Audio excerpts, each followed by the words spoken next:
Hello बच्चों, let's read this question. So this question says when a body is stationary, okay, इसके corresponding आपको यहाँ पर four options given किए हुए हैं. There is no force acting on it. The force acting on it is not in contact with it. The combination of force acting on it balance each other. The combination of forces acting on it unbalance each other. All right. तो चलिए इस question को start करते हैं. So we can write down the key concept of this question. इस question का बच्चों की कॉन्सेप्ट क्या लिख सकते हैं?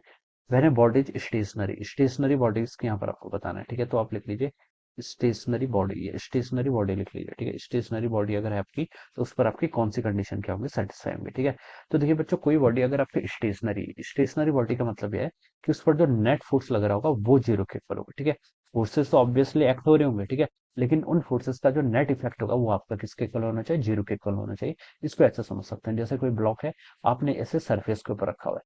इस ब्लॉक पे देखिए कौन कौन से फोर्स लग रहे हैं.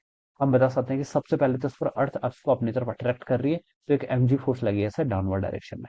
इस mg फोर्स के कारण इस ब्लॉक की टेंडेंसी है डाउनवर्ड डायरेक्शन में जाने की.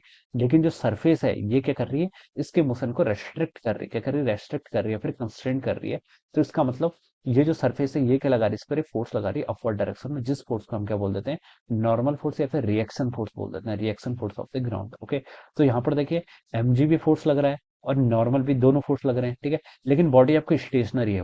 बता सकते हैं वर्टिकल डायरेक्शन पे क्या है आपका? इसका कोई मूवमेंट नहीं है. तो इसका मतलब जो इस पर नेट फोर्स लग रहा है वर्टिकल डायरेक्शन में वो किसके इक्वल लग रहा है? जीरो के इक्वल लग रहा है. नॉर्मल भी एक्ट कर रहा है इस पर, एमजी भी एक्ट कर रहा है, लेकिन नॉर्मल और एमजी का मैग्नीट्यूड इक्वल है और डायरेक्शन अपोजिट है, तो ये एक दूसरे को कैंसिल कर रहे हैं. तो नेट फोर्स क्या हो जाएगा आपका? जीरो के इक्वल हो जाएगा. ठीक है, उस कंडीशन में बता सकते हैं आपकी बॉडी क्या है? स्टेशनरी है.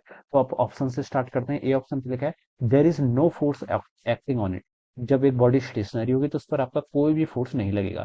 तो ये ऑप्शन बिल्कुल इनकरेक्ट हो जाएगा. ठीक है, देखिए ये बॉडी आपकी स्टेशनरी है लेकिन फोर्स तो लग रहा है, एमजी भी लग रहा है, नॉर्मल भी लग रहा है. ठीक है, कंडीशन ये है कि दोनों एक दूसरे को बैलेंस कर रहे हैं. तो ए वाला आपका रॉन्ग हो जाएगा. बी पे लिखा है कि the forces acting on it. देखिए पहला ऑप्शन आपका ऑलवेज ट्रू नहीं है. ठीक है, there is no force acting on it लिखा है. ठीक है, तो ये आपका ऑलवेज रिजल्ट आपका ट्रू नहीं है. ठीक है, अगर जैसे यहाँ पर नॉर्मल लग रहा है, एमजी लग रहा है, तो इस कंडीशन से हम इस एग्जांपल से बता सकते हैं कि यहाँ पर देखिए आपका दोनों फोर्स एक दूसरे को बैलेंस कर रहे हैं, तो ये वाली कंडीशन आपकी ऑलवेज ट्रू नहीं है. बी पे लिखा है the force acting on it it is not in connectivity. This is also incorrect. ठीक है, force acting on it is not in connectivity, ये स्टेटमेंट भी करेक्ट है. बहुत सारे फोर्सेस है, जैसे आपका मैग्नेटिक फोर्स, आपका इलेक्ट्रोस्टैटिक फोर्स है, ग्रेविटेशनल फोर्सेस है. दो ऑब्जेक्ट है, मान लीजिए एक फोर्स यहाँ पर आपका एक मासी है, एक मासी है. इसका मासेस m1 है, इसका मासेस m2 है. ठीक है, अब बच्चों देखिए ये दोनों ऑब्जेक्ट एक दूसरे पे क्या लगा रहे हैं? फोर्स लगा रहे हैं. फोर्स लगाने के कारण ये क्या कर सकते हैं? एक दूसरे को, ग्रेविटेशनल फोर्स है तो ऑलवेज अट्रैक्टिव होगा. तो ये ऑब्जेक्ट जैसे हमारी अर्थ और हमारे जो अर्थ और सन वाला सिस्टम है, हमारी अर्थ क्या कर रही है? रोटेट कर रही है. क्यों कर रही है? क्योंकि इस पर एक ग्रेविटेशनल फोर्स लग रहा है, और ये ग्रेविटेशनल फोर्स क्या कर रहा है? इसको सेंट्रीपिटल फोर्स प्रोवाइड कर रहा है, जिसके कारण हमारी अर्थ क्या कर रही है? सन के अराउंड क्या कर रही है? आपको मूव कर रही है. ठीक है, या फिर ऐसे समझ लीजिए जैसे एक चार्ज है, Q1 चार्ज है और एक Q2 चार्ज है. ठीक है, दोनों पर आपका पॉजिटिव पॉजिटिव चार्ज है.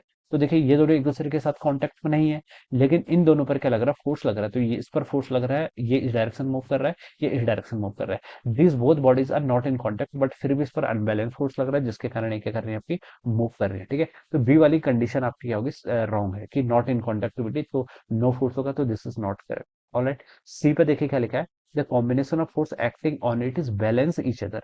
तो ये स्टेटमेंट बिल्कुल करेक्ट है. जो कॉम्बिनेशन ऑफ फोर्सेस होगा वो एक दूसरे को बैलेंस करेगा.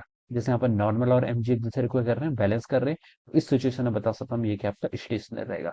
सी स्टेटमेंट बिल्कुल करेक्ट है. Okay, this is the condition for the stationary. Okay, D पे लिखा है the combination of forces acting on it unbalance each other. तो दिस इज ऑल्सो इनकरेक्ट.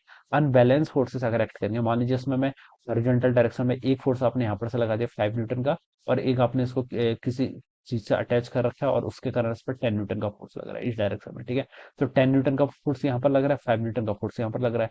ज्यादा कौन सा होगा आपका? 10 न्यूटन का. तो ऑब्जेक्ट की टेंडेंसी क्या होगी? लेफ्ट डायरेक्शन में मूव करने की होगी. या फिर हम बता सकते हैं ये आपका अनबैलेंस फोर्सेस है. नेट फोर्स जो होगा वो 5 न्यूटन होगा, की डायरेक्शन में? Towards left.